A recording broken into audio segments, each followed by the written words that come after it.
For some people, university is just another series of classrooms. For others, it's about finding purpose and value as you define what will be your life's work. But when you step foot here, in this place, that's when you find your life's work colliding with legacy to produce an educational experience reaching deeper than you ever thought possible. It's more than books, more than classrooms, more than papers or exams. Virginia Union University is a place where you discover the power of a limitless future.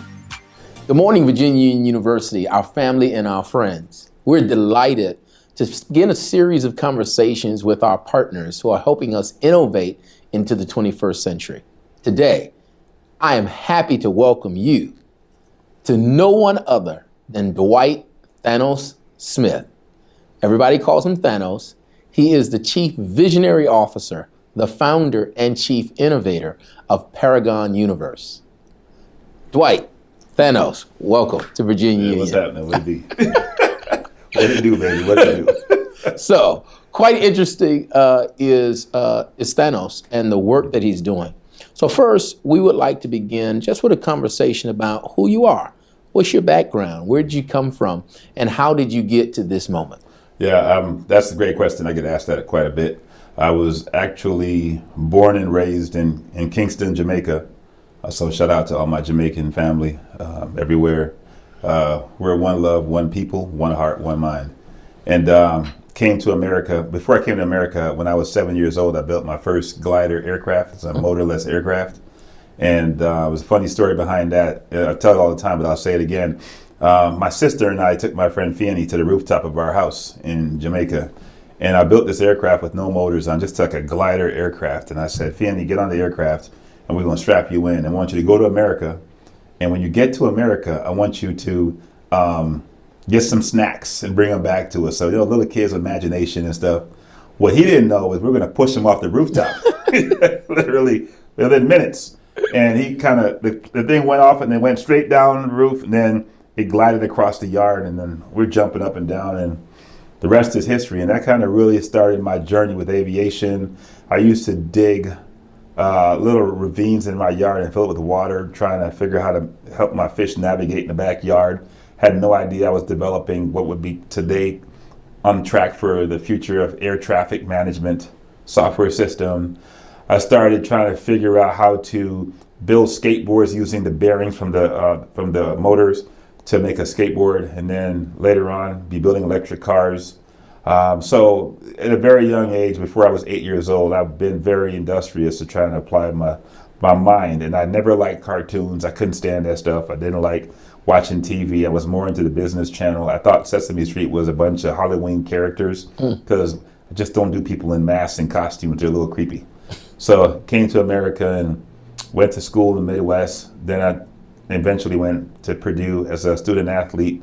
I was on the football team there in the mid 90s. And then from there, didn't like it. It wasn't for me. I didn't realize I was going to become a business athlete. And so long story short, left there, got into finance and got into entrepreneurism, came up with the collapsible beverage carrier for the fast food restaurants, developed the chemical used today in the oil and gas sector for increasing the recovery rate in your fluids. So when you're fracking, we use a biodegradable formula to help you facilitate a better fracking progress on the site. And so I've been parlaying that to finance and build the Paragon Universe. And so that's what kind of got me here today. And when I started Paragon, that was in 2018, October, with $600 at a coffee shop. I created my company and started funding it myself. And at that time, I was building an aircraft. I thought I was building an aircraft. I had no idea that that aircraft would need and require different industries to come together to make the aircraft before you built the aircraft. Whereas I could have just built a fake aircraft, throw some propellers and fly this thing and wait for the industry to catch up. Because it's my money, I want to make sure that that thing's going to go a long way. So that's kind of how I got here today, and a long way to get there. So let's talk a little bit about education. Yeah. What was your educational experience and how do you relate it to the historically black college and university as you've traveled around all over the country at various types of institutions, what historically are known are predominantly white institutions, Hispanic serving institutions in Texas. What have you found in your journey as a black man, as a Caribbean American? I gotta go. I'm just kidding. Actually, education was not my strong suit. I was actually pretty smart as a child growing up before I came to America. When I came here, the language barrier was a little challenging at first because people spoke so fast. And the American accent is a little different than the Jamaican. We speak patois there. And so had to learn how to slow things down a bit. But then once I did, I started to pick it up again academically until I got to middle school and high school were the toughest time for me to learn. It was like brutal watching paint dry. For someone who later on, after high school, I was diagnosed with dyslexia and ADD.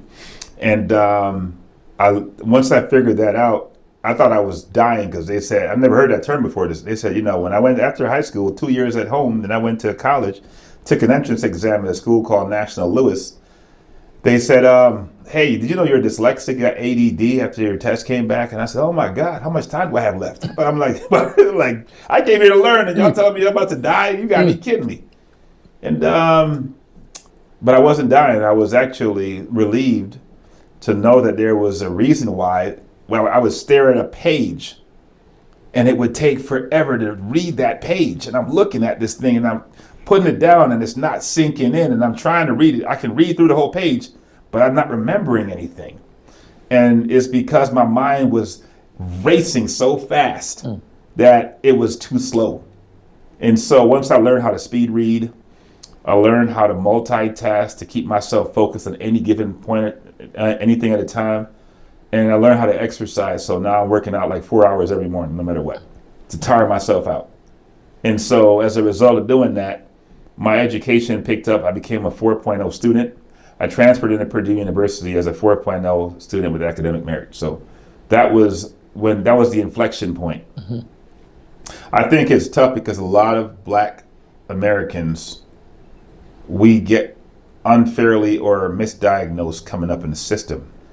And education has been the cornerstone of American history since the 1600s, when the Puritans decided to use education to reinforce their reading, writing, and math to enhance their core values. Then in the 1800s, Horace Mann came in with the 8-hour workday to kind of incite or move along the Industrial Revolution.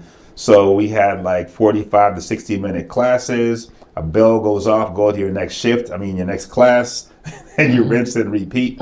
It was really for the Industrial Revolution to help people work in factories. And the bell curve system, and what happened during that time frame, creatives like myself got pushed down to the bottom because we needed A and B students to be great at learning how to work a machine in a rinse and repeat fashion. Now in the 2000s, we're being asked for the creatives to come back to the top. And this is an area by and large where Black folks have really excelled at. If you look at a lot of the inventions in history that have defined our entire national infrastructure, we've been in the forefront, whether it be George Washington Carver with the peanut, 300 uses of it. Some folks would like to say that he invented peanut butter, and that is actually disrespectful. He came up with over 300 uses for peanuts. And even with the cotton, when we had to convert, the land was so destroyed by cotton that peanuts actually neutralized the soil. And so when Henry Ford did the Model T for racing back in the 1908, 1910, when he commercialized it for 1912 for the Model T, he actually used George Carver's system to create what is known today as advanced manufacturing. When I think it's Charles Fred Page, I'm getting it wrong here, when he invented the aircraft in 1904 and patented it before the Wright brothers, he's just in 2023 getting credit for it. And it's disappointing. That was mailed to, I think it was the World's Fair, and it somehow got lost in the mail. And then in 1908, the Wright brothers flew the first wooden aircraft from Kitty Hawk. And so we've seen this, the stoplight. We've seen it when Lewis Latimer in the 1800s created the white paper for electricity that Thomas Edison and Nikola Tesla benefited from to advance electricity Yet we don't hear about that. So me being a student of history, once I started learning and applying it, I'm like a sponge. And now I'm at a point where it's like I was explaining earlier, there's like 3 layers of the dinosaur age, right? That allegedly. You got like, it's the Mesozoic era. So you got like the Triassic, the Jurassic, and the Cretaceous period. And then the Triassic, you got like, that was when you had like mammals, you had like lizards and things of that nature, amphibians. Then you had like the Jurassic when you had like flying birds like the Thesaurus and pterodactyl and stuff like that. And then in the Cretaceous period, you had the T-Rex and stuff like that.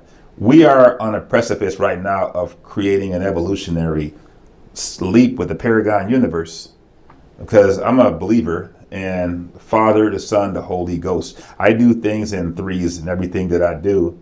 And I apply that along with my learning and education in terms of how I process things, which is why I feel like I'm on a mission that's being called.